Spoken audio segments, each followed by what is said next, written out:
Today is a shady day in our nation's history.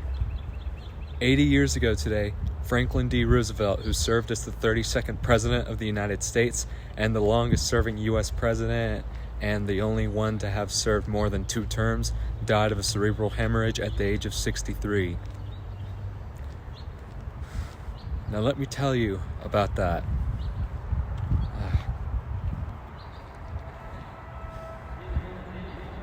When President Roosevelt returned to the United States from the Yalta Conference, everyone was shocked to see how old, thin, and frail he looked.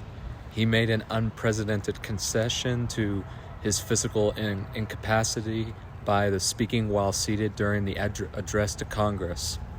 On March 29th, Roosevelt departed for the Little White House in Warm Springs, Georgia, to rest before his anticipated appearance at the founding conference of the United Nations. In the afternoon of April 12, 1945, in Warm Springs, Georgia, while sitting for a portrait by Elizabeth Shumatoff, Roosevelt said, "I have a terrific headache." He then slumped forward in his chair, unconscious, and was carried into his bedroom. Later at 3:35 p.m., he died at the age of 63 from a cerebral hemorrhage.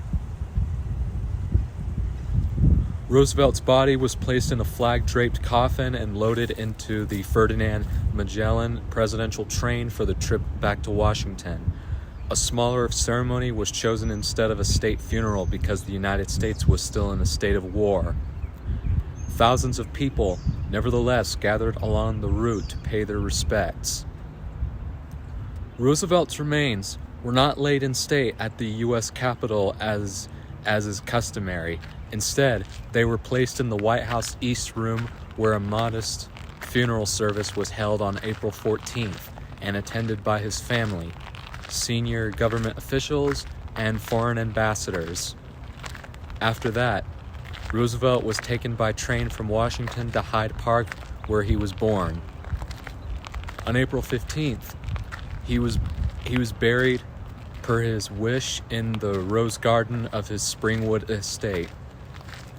After Roosevelt's death, Harry S. Truman was inaugurated as the 33rd President of the United States of America. Roosevelt's death was met with shock and grief across the world.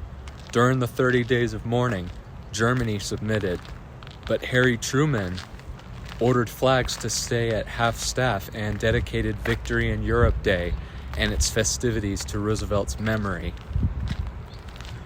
World War II ended with the signed surrender of Japan in September.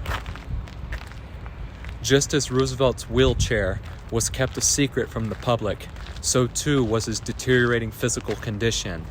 He was only permitted to work 4 hours a day, but the appearance of activity was maintained. The political and diplomatic issues that resulted from the illness and the secrecy are examined, as well as the lengths the president and his top aides went to conceal the decline from the public.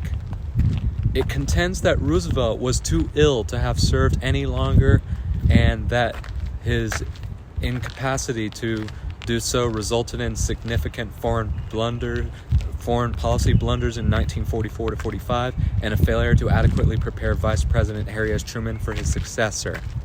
He concentrated on gaining support for the new United Nations with what little enthusiasm he had left for presidential affairs. Roosevelt is widely considered to be one of the most important figures in U.S. history and one of the most influential figures of the 20th century. Though the order varies, political scientists and historians consistently rank Abraham Lincoln, George Washington, and Roosevelt as the 3 greatest presidents. Biographer Gene Edward Smith remarked in 2007 that Roosevelt lifted himself from a wheelchair to lift the nation from its knees during his presidency, which brought the United States through the Great Depression and World War II to a prosperous future. Blue-collar workers, labor unions, and ethnic minorities all favored him because of his dedication to helping the working class and the unemployed who needed assistance during the longest recession in the country. Roosevelt's support for government social programs played a key role in redefining liberalism for future generations, and the swift growth of government programs during his administration changed the role of government in the United States. Roosevelt firmly established U.S. leadership on the world stage with his role in shaping and financing World War II. His isolationist detractors dwindled, and even Republicans embraced his general policies. Additionally, he permanently expanded the president's authority at Congress' expense. His second Bill of Rights became, according to historian Joshua Zeitz, the basis of the Democratic Party's aspirations for the better part of 4 decades. As a delegate to the conference that created the United Nations and an advocate for civil rights and liberalism in general, Eleanor Roosevelt remained a powerful force in American and international politics after his passing. In the administrations of Lyndon B. Johnson, John F. Kennedy, and Harry S. Truman, a few junior New Dealers held important positions. Kennedy came from a Roosevelt-hating family. Before 1960, Kennedy showed a conspicuous lack of inclination to identify himself as a New Deal liberal, according to historian William Lauschenberg. Kennedy never wholly embraced the Roosevelt tradition, and at times he deliberately severed himself from it. He continues as president. By contrast, young Lyndon Johnson had been an enthusiastic New Dealer and a favorite of Roosevelt. Johnson modeled his presidency on Roosevelt's. Roosevelt has received a lot of criticism, both during his presidency and to a lesser degree since.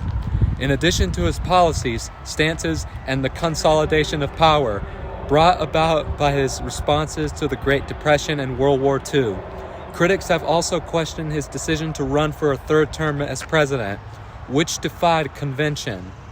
Roosevelt's actions in aiding the European Jews, imprisoning the Japanese on the West Coast, and opposing anti-lynching laws were all targets of fresh criticism long after his passing.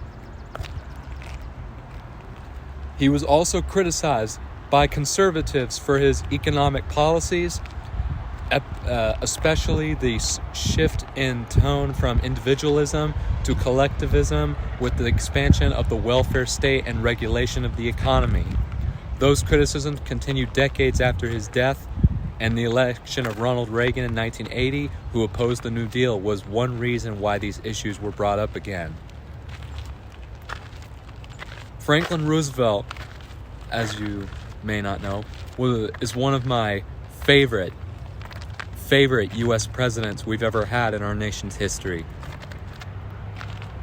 And come to think of it, he became the 32nd president in 1933, the same year that Adolf Hitler became dictator of Nazi Germany in 1933. And Roosevelt died in 1945, and Hitler committed suicide a few weeks later after Roosevelt died. Both of them share the same rule span, 1933 to 1945. It's also a shame that Roosevelt did not live long to see the full Allied victory of both Europe and the Pacific. But we will never forget him. No, we will not. I hope you all like this video, and be sure to leave a comment and see what your opinions are on Franklin Roosevelt. And also, if there are any racist comments like Jew hating or anything, then you will be deleted effective immediately. Well, that's all I have for this morning.